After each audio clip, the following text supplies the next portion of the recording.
Ladies and gentlemen, welcome back to the CSTV. I'm your host Kathleen Egaltoto, Madam CS, and this is the striker, have it raw and real. The striker today leads us to Yara liver, and I'm talking about Yara liver because for some few months now we have had cases of human beings or dead bodies of human beings being retrieved from that particular river. And the funny thing, or the most disgusting part of this discovery, is the fact that not one body, not two or three have been discovered there. As at yesterday, we had a total of 30 dead bodies being discovered and retrieved from River Yara. And this raises so many questions concerning this whole saga, right from the security in this state and the safety of water that the arrived human beings are using from that particular river. We start with the security of individuals. You know, the bodies being discovered are not just people who drowned and the water decided to take them. Reports from the bodies that have been retrieved shows some with exposed skulls, some with injuries all over their bodies, an indicator that there is somebody somewhere who is killing individuals and throwing them onto this river. That tells us that we have so many people who had their relatives, their friends, their kins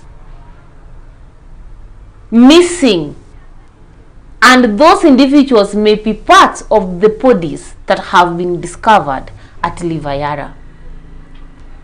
Sometimes we are people have gotten lost. They have been reported everywhere, sought for everywhere, and they have never been discovered.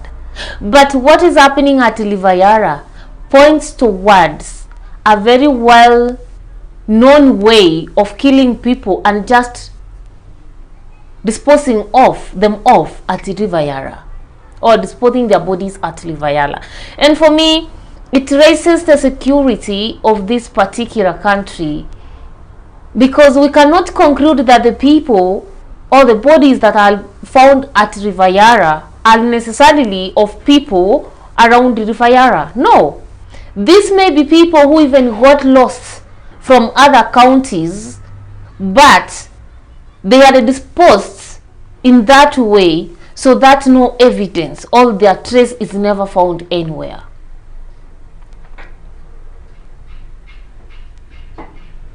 And then another thing that actually I asked myself, how are these people transported up to this river? How? Which means are used to bring these people up to this river, even if it happens at night. Exactly, how does this happen? We must be having some gaps somewhere in terms of security, even in terms of roadblocks and checking of our vehicles, especially at night. We see private vehicles passing traffic lights and traffic checks and everything, and night police checks. Maybe these people are being transported, the dead bodies are being transported to this river using such means. Because how comes that over 30 bodies are being retrieved from a river? And sometimes, I don't know, perhaps we may say that these people were thrown into the tributaries or into other small river, and then they found their way all the way to River Yara. But does the law of water work that way? Growing up, I was meant to understand that a person who was drowned in the river actually doesn't go very far. The waters have their own ways of bringing that person up and throwing him or her once he's dead at the riverbank.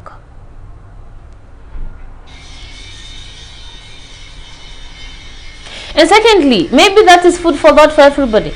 Give your suggestion. Where do you think these bodies are coming from? Are they directly thrown into Livayala, or they are being thrown into some other rivers that are connecting to Livayala? I don't know. Kindly, maybe you may have your own thought about it and you could share with us in the chat box below. And then secondly, it raises a question on the safety of water in terms of hygiene from Livayala that the people around the area are using. I saw some guys who have been doing mining of some precious stones downstream Yara, saying that they don't find the water no longer healthy for them to drink because of these cases of bodies being discovered and being retrieved from that particular river. But still, people around Livayala don't have option. That is the same water that they are using.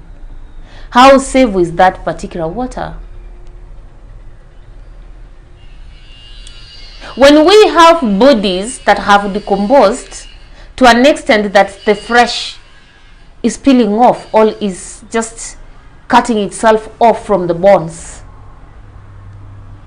imagine how contaminated that water is. And that is the same water that human beings, together with their domestic animals, are supposed to consume. And for me, it raises a very huge security concern. And many times we have had several cases of people found dead along rivers, people found dead in wells, people found death in all sorts of power holes and so forth. It raises a question on the connection of natural resources, especially water, with hiding or concealing of evidence of crime in this country. We have had people who kill people. It's not the first time that we are getting cases of people being dumped, being killed and being dumped in water bodies. And this raises the question on how do we secure our natural water resources in a way that crime is never concealed, or evidence for crime is never concealed using these water bodies, especially crime that involves murder and killing of human beings.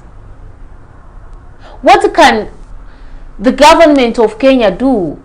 Can we have collaboration between the Ministry of Water and Ministry of Security and Ministry of maybe Interior? You know, all these ministries coming together towards securing our water bodies. Because when it has reached a point that big rivers are being used as dumping sites for dead bodies, then it's not only a human security issue in terms of our lives, in terms of our just physical security, but it is a human security in terms of even our health. It's just like telling people to drink dead bodies or to eat dead bodies, because using water from Livayala, where bodies are being found dumped, dead and rotting bodies, what does it tell? What picture does it paint? And for me, it's a call to everybody. Sometimes we see funny things in our rivers, along our banks and so forth, and we don't even bother to report.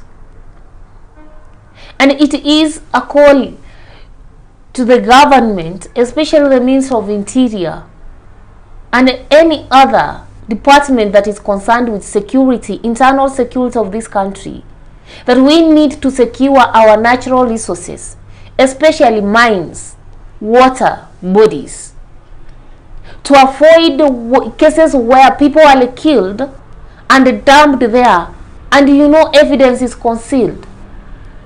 How are we going to get the people who killed, for example, the rotting bodies in Livayala?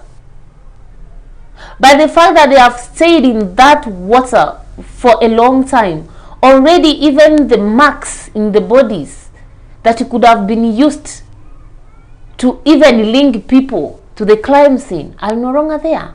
And that tells you that somebody is walking out there free after killing somebody, after murdering somebody. It tells you that somebody is outside there free, yet he or she is a murderer in this particular country, and the evidence has been concealed through dumping that body into a river, and in this particular case, River Yala. Can we secure our water bodies? Can we have a consortium? Can we have a cooperation between the Ministry of Water, the Ministry of Interior, and the Ministry of Defense in terms of securing our huge water bodies? And maybe this should be a lesson to all other ministries that have any natural resource that can easily be used to conceal evidence of crime, and I'm talking about killing crime in this particular country. For example, the ministry that deals with mines and related aspects, we have had people being dumped into mines. You know, we should be able to have solutions to problems in this particular country. Just doing investigations is not enough. We are so fond of investigations. So, like, the word investigations, I think, for a common citizen in this particular country has become a daily bread. Which investigations, for example, are we going to get, or what results are we going to get from the bodies being dumped in River Yala? Is the reports going to give the Kenyan citizens the culprits behind that dumping? Are we going to get the people who killed these people and dumped them in this particular river? Are we going to be told how these bodies were transported to River Yala? Are we going to get for how long these bodies have stayed in River Yala? You know, are we going to get reasons why these people were killed and dumped there? So I think in as much as we are looking for what investigations, the question is not about are you doing investigations. The question is what kind of results are we going to get from these particular investigations? How justice is going to be given to the families whose beloved ones have been killed and dumped in River Yala? You know, I think it has reached a point where that is the kind of information the Kenyan citizenry in this particular country needs, especially when we get such reports of people missing, found dead, their bodies dumped all over the country, all in water resources, in mines, and so forth. We really need concrete information. Who did it? When did they do it? Why did they do it? And how is justice going to be served for the families that have lost their beloved one? Otherwise, stay tuned. This is The Striker, Madam CS, the CSTV Kenya. See you next time. Remember to share this video, give it a thumbs up, and leave your comment.